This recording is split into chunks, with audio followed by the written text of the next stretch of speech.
Yo les bros, c'est Goji et bienvenue dans cette review du chapitre 1092 de One Piece. Alors ce chapitre vous a hypé, l'éveil du robot géant à la fin vous a tourmenté. Découvrez ma grosse théorie à ce sujet dans cette vidéo, comment l'ancien royaume possédait une telle énergie et surtout comment le Gomu Gomu no Mi aurait déjà été consommé et éveillé avant Luffy il y a de cela 200 ans. Comme d'habitude on se retrouve également ce soir pour parler One Piece sur ma chaîne Twitch, ou si vous ne pouvez pas, retrouvez la rediff sur la chaîne secondaire. Si la vidéo vous plaît et pour récompenser mon taf, n'hésitez pas à lâcher votre meilleur pouce bleu, les bros comme d'habitude, et surtout abonnez-vous, je vous remercie du fond du cœur et je vous souhaite une excellente review en ma compagnie. Enfin, une intro qui dure pas 3 heures, let's go. Le chapitre commence avec un retour sur Marie-Joise, la terre des dieux. Alors non, il n'est pas question de retrouver Im ou le Gorosei comme ce fut énormément le cas ces derniers temps, mais plutôt de découvrir le chaos qu'a créé Kuma qui a finalement réussi à escalader Redline. Il se déchaîne sur la Terre Sainte en allant même jusqu'à utiliser son légendaire Ursus Shock, détruisant une énorme partie de son environnement et blessant les gardes des Tenryubito. Akainu apparaîtra quant à lui pour mettre fin à ce carnage et il n'ira pas de main morte, en lui assénant la même attaque qu'il a utilisée contre Barbe Blanche, son fameux Meigu, et lui arrachera vraisemblablement une partie du crâne là aussi. Pas seulement, il semble même avoir perdu son pied pendant sa fuite. Il est définitivement dans un état déplorable et on pourrait en venir à se demander comment Vegapunk pourrait bien lui redonner un semblant d'humanité après tous les sévices physiques qu'il a subis. Alors s'il n'y a rien à tirer de cet affrontement en particulier, les interactions autour sont quant à elles beaucoup plus intéressantes. Akainu a un léger flashback du moment où il a récupéré Bonnie, capturé par Barbe Noire avant l'ellipse. Alors durant mes reviews on a eu l'occasion de revenir là-dessus plusieurs fois et sur l'importance qu'il pourrait avoir pour la suite. Aujourd'hui la suite nous est montrée et il semble que le sujet de Kuma ait vite fait été mis sur le tapis. Bonnie voulait déjà il y a 2 ans sauver son père, ça fait donc 2 ans qu'elle se bat pour tenter d'atteindre Egghead et cette détermination c'est bien une chose qu'on ne peut pas lui enlever. C'est beau de se dire que quand certains ont le rêve d'obtenir le One Piece et l'Aftel, d'autres avaient simplement comme objectif de rencontrer un scientifique sur une île perdue pour sauver un parent. Là où ça devient moins mignon c'est quand on en vient au Tenryubito. Forcément qui dit Marie-Joise dit aussi Dragon Céleste et ces raclures sont de nouveau de sortie pour paraître encore plus exécrables qu'ils ne le sont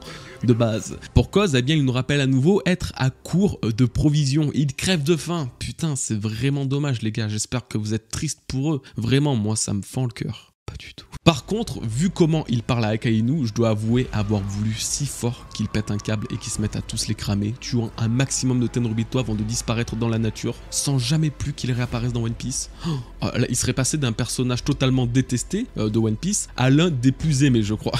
Bref, c'est bien beau de rêver. Ouais, c'est bien beau de rêver. En tout cas, contrairement à ce qu'Oda pouvait laisser croire, la destination de Kuma n'a jamais été Marie-Joise. Bien qu'il ait dû escalader la montagne de Redline et s'arrêter sur Marie-Joise pour combattre ceux tentant de l'arrêter, Kuma a échappé à Akainu en s'envolant à nouveau. La seule direction qu'il a pu prendre, c'est celle vers le Nouveau Monde. À l'origine, Kuma se trouvait sur le royaume Kamabaka, qui est positionné dans la première moitié de Grand Line, Paradise, mais le mur de Redline lui avait bloqué la route pendant son envol. Donc, comme je le pensais et je le théorisais à ce moment-là, Kuma va bien en direction du Nouveau Monde et possiblement en direction de Egghead, là où se trouve sa fille. Pourquoi et comment? Alors ça, c'est les questions que tout le monde se pose. Je pense quand même que ça a à voir avec Vegapunk et l'ordre de l'éliminer. C'est étonnamment au moment précis où le Cypher Pole a commencé leur raid sur Egghead que Kuma s'est activé et a échappé aux révolutionnaires. Quand nous avons la confirmation aujourd'hui que Kuma va en direction de cette même île, il faut avouer que la coïncidence est plutôt troublante. Il faut pas oublier que c'est un cyborg, qu'il a des ordres implantés qui peuvent changer sa personnalité et ses actions d'un moment à l'autre, comme il l'a démontré en protégeant le Sunny pendant l'ellipse après que Vegapunk l'ait programmé pour ça. Peut-être que ce même Vegapunk l'a programmé pour revenir sur Egghead si jamais sa vie venait à être menacée ou même si sa fille venait à être menacée, chose qui est vraiment le cas puisque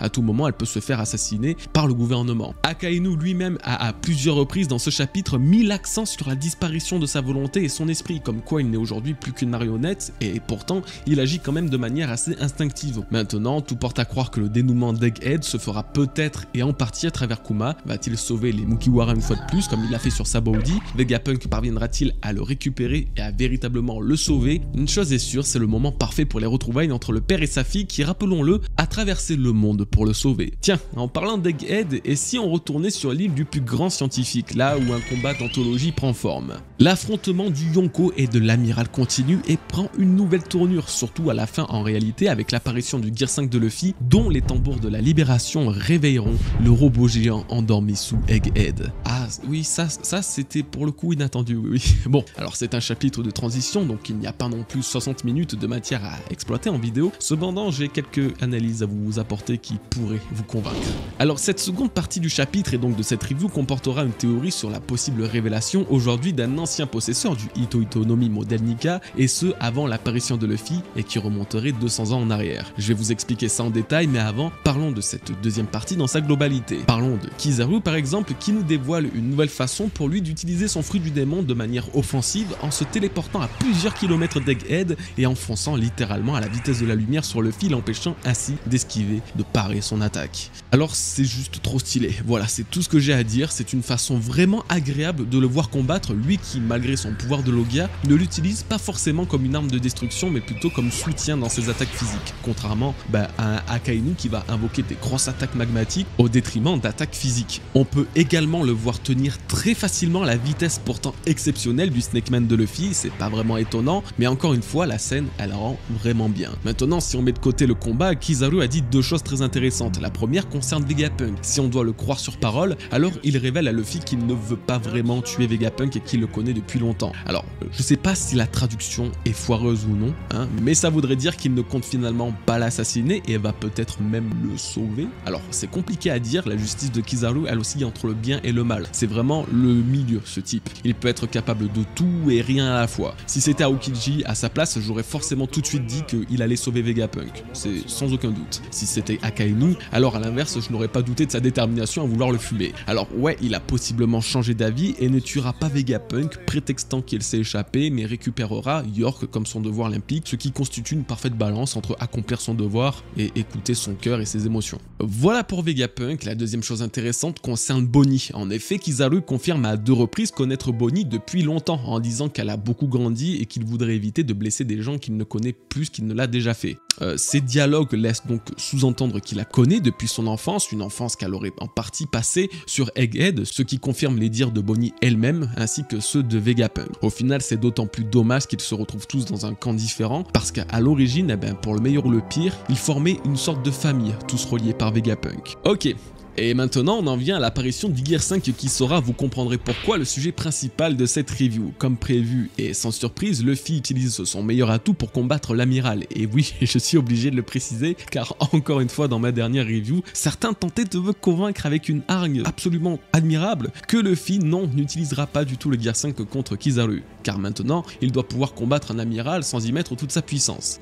Bon, les refs, je vais vous dire juste un truc qui va être très simple et qui sera applicable dans quasiment chaque chapitre jusqu'à la fin du manga. À partir du moment où Luffy a utilisé le Gear 5 contre Lucci, il l'utilisera contre n'importe qui ayant un minimum de combativité et représentant un minimum un danger. Ce qui est quand même le cas pour un amiral, hein. Comme je le disais dans cette même dernière review, l'éveil des fruits du démon fait désormais partie du paysage de One Piece. Ça y est, là, on va y avoir droit à tous les combats à partir du moment où Luffy a lui-même dévoilé le sien. Donc, que ce soit du côté des protagonistes ou des antagonistes, l'éveil sera une normalité à laquelle il faudra s'habituer, et donc l'utilisation du Gear 5 sera bien plus fréquente. De toute façon, tous les gears à partir du moment où ils ont été introduits ont été utilisés par la suite à une fréquence très élevée. C'est un peu comme le Haki finalement. Sur l'île des hommes poissons, personne ne l'utilisait à part Luffy, et sur Punk Hazard, Vergo a commencé à démontrer son Haki d'armement de fou, pareil pour Doflamingo sur Dressrosa, et ainsi de suite. Donc s'il vous plaît, arrêtez de vous étonner que Luffy utilise ce gear et ne pensez pas qu'il s'agit d'une preuve de faiblesse de sa part de l'utiliser facilement. Au contraire, arrêtez de sous-estimer tous les antagonistes qu'il affronte, que ce soit les amiraux ou les Yonko, bref peu importe. Les enjeux sont bien plus sérieux qu'ils ne l'étaient au début du Nouveau Monde. Luffy affronte désormais les plus puissants ennemis de toute son aventure, faut juste garder ça en tête. Bref.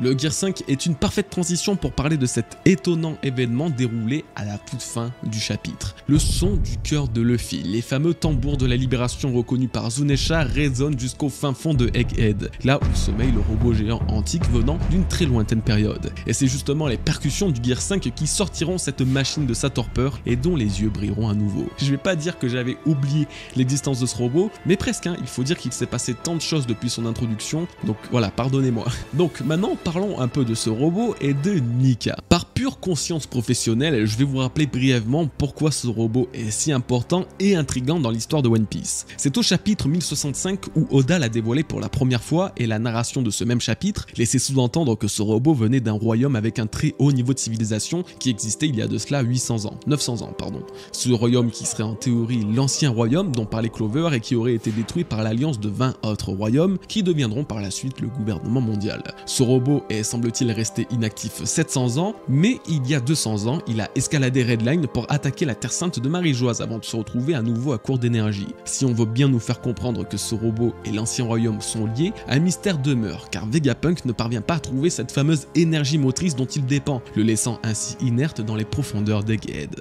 Pourtant, aujourd'hui, il se réveille au son des tambours de Luffy sans aucune autre explication. Voilà tout ce qu'on sait, ou du moins tout ce qu'on sait officiellement. Maintenant, nous allons passer à la partie théorie, car j'ai l'impression, voire même la certitude, pour être honnête, que Oda nous a dévoilé une très grosse partie de l'histoire de ce robot antique, de l'histoire antique tout simplement, et même de Nika, durant cet arc d'Egghead. Alors, je vous le cache pas, c'est sans doute l'une des théories les plus difficiles à expliquer. Si je parviens parfaitement à l'imaginer dans ma tête, vous le retranscrire ne sera pas aisé, donc pardonnez-moi, mais je vais utiliser des mots et une formulation des plus simplistes pour bien vous la faire comprendre. Depuis le début d'Egghead, l'énergie et les ressources ont une place très importante dans l'histoire. Normal, me direz-vous, il faut pouvoir alimenter toute cette technologie impressionnante. Là où ça a commencé à prendre une tournure un petit peu plus sérieuse, c'est au chapitre 1065. Lilith explique que la force motrice de l'île est le feu, et qu'il peut être converti en toutes sortes d'énergie. C'est la raison pour laquelle elle et les Vegapunk sont à la recherche de flammes qui ne s'éteignent jamais pour en créer un véritable soleil à l'énergie inépuisable.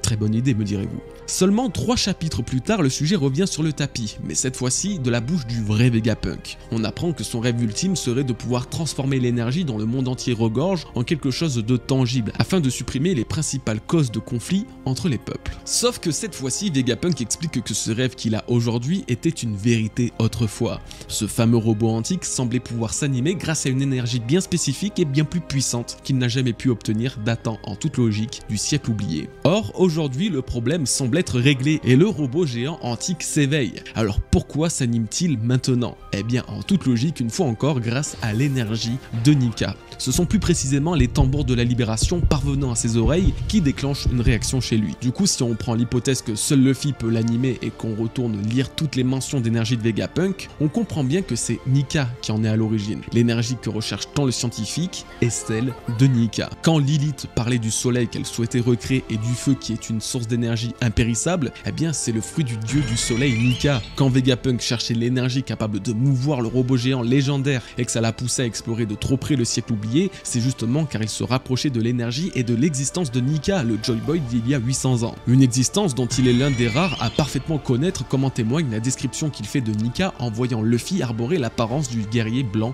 libérateur. Si tout semble couler de source, alors une chose doit normalement vous paraître étrange. Si Luffy et donc Nika est le seul moyen à pouvoir activer ce robot, alors comment ce dernier a-t-il attaqué Marie-Joise il y a de cela 200 ans? Si ce robot n'est alimenté que par l'énergie de Nika et des tambours qu'il produit, pourquoi s'est-il déjà réveillé il y a de cela 2 siècles? Eh bien simplement car il existe une infime chance, une possibilité que quelqu'un possédait déjà le Ito Itonomi modèle Nika il y a 200 ans et l'a lui aussi éveillé. Cette personne ne serait pas n'importe qui, au contraire il s'agirait d'un homme poisson. Depuis toujours, les hommes poissons vivaient une grande discrimination de la part des autres peuples et n'étaient alors pas considérés comme de vrais humains. Pourtant, il y a 200 ans, un événement a étonnamment fait changer la vie du gouvernement mondial qui a affilié le royaume Ryugu au point où le roi des hommes poissons de l'époque avait été admis au conseil mondial. Et il y a 200 ans, le robot antique a attaqué Marie-Joise. N'y aurait-il pas un lien entre cette subite reconnaissance des hommes poissons, de l'attaque de ce robot et donc de Nika? Et si Nika s'était éveillé une première fois avant Luffy chez un homme poisson? Je tiens à vous rappeler que si on revient aux origines de Nika et de sa première mention dans l'œuvre au chapitre 1018 par Uzu, ce dernier en parlait à Jinbei, lui-même homme poisson, qui faisait en plus partie de l'équipage des pirates du soleil. Aucun peuple n'est plus lié au soleil que les hommes poissons, aucun peuple n'est plus lié à l'esclavagisme que les hommes poissons, aucun peuple n'est plus lié à Joy Boy que les hommes poissons. Et le comble de l'ironie, c'est que nous apprenons aujourd'hui que la première première création liée à Nika, qui est ce robot géant, est également liée aux hommes poissons à travers un événement historique pour leur peuple datant d'il y a 200 ans. Nika se serait donc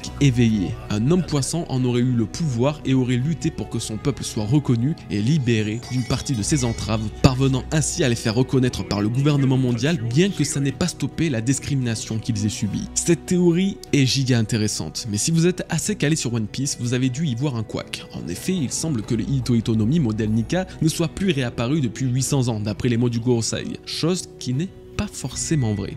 Alors, si on reprend les paroles de ce même Gorosei, il disait au chapitre 1044 que ça fait 800 ans que le gouvernement mondial tente de récupérer le Gomu Gomu no Mi sans jamais y parvenir. Ils n'ont pas dit que Nika ne s'était plus éveillé depuis 800 ans ou que personne avant Luffy n'avait mangé ce fruit, mais qu'eux-mêmes n'ont jamais pu y mettre la main dessus, ce qui change absolument tout. Si Luffy est le véritable Joy Boy et le Nika qui lèvera l'aube sur le monde, il existe en effet une possibilité que Nika se soit déjà éveillé par le passé, qu'il ait aidé les hommes poissons à être reconnus et qu'il ait activé le robot géant et antique qui a attaqué Marie-Joise. Tout ça il y a 200 ans. Une autre question peut se poser, comme par exemple, si Nika s'est éveillé il y a 200 ans, alors pourquoi Zunesha dit ne pas avoir entendu le tambour de la libération depuis 800 ans quand Luffy s'est lui-même éveillé? Eh bien, je peux répondre à ça, pourquoi le robot géant ne s'est pas activé quand Luffy avait déjà activé son Gear 5 face à Rob Lucci? Peut-être car les tambours étaient différents, peut-être car ils étaient trop loin pour être perceptibles. C'est peut-être la même chose du coup avec Zunesha. Si Zunesha a si bien entendu le tambour de Nika, c'est peut-être car il se trouvait très proche de Wano Kuni. Et s'il ne l'avait pas entendu il y a 200 ans, c'est peut-être car il se trouvait très loin de l'île des hommes poissons, tout simplement. Maintenant, il est temps de parler de l'énergie que dégage Nika et comment un battement de cœur peut arriver à activer ce robot. Si depuis le début je suis parvenu à vous expliquer comment Nika pouvait représenter la source d'énergie de l'ancien royaume, je ne vous ai pas expliqué comment c'était possible et comment ça fonctionnait. L'ancien royaume, grâce à leur grande connaissance et leur technologie, convertissait la joie et le bonheur de ses citoyens en énergie illimitée et l'utilisait à nouveau pour alimenter la technologie hyper futuriste qu'ils possédaient. Et ça va être très simple de vous convaincre car Vegapunk nous a déjà tout expliqué à travers deux passages. Le premier est que l'énergie est invisible, et pourtant partout à la fois. En effet, il n'y a aucune rareté derrière cette ressource, elle est abondante, mais